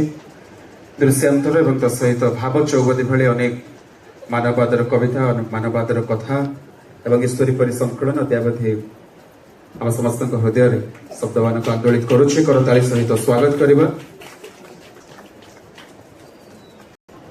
सुप्रतिष्ठित शिक्षाविद गवेषक साहित्यिक कवि और स्तंभकार भाव में समग्र ओडिशा रे सुपरिचित शिक्षा गवेषणा साहित्य और सामाजिक चिंतन क्षेत्र में आपणक बहुमुखी अवदान निश्चय प्रशंसनीय।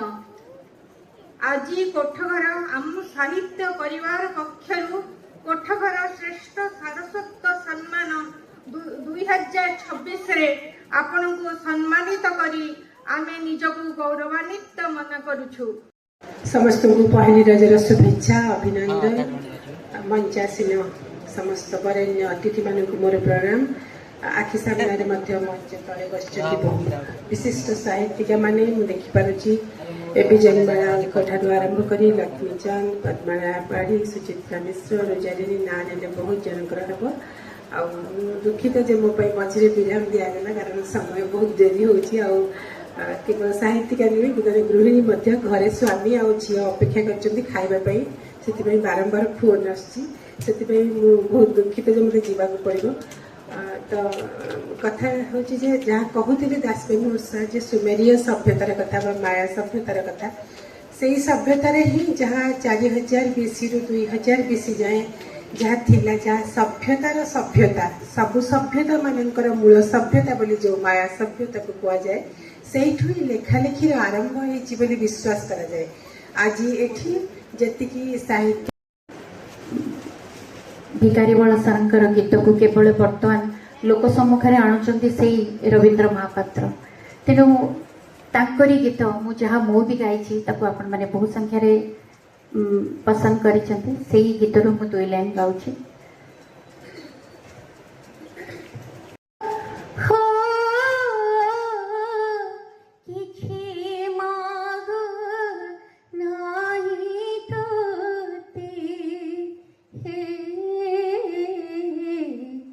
जगन्नाथ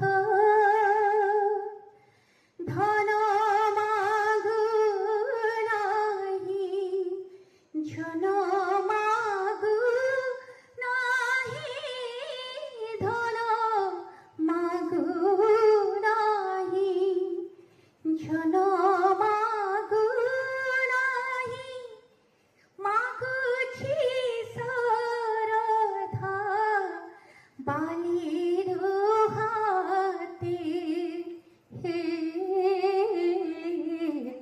जगन्नाथ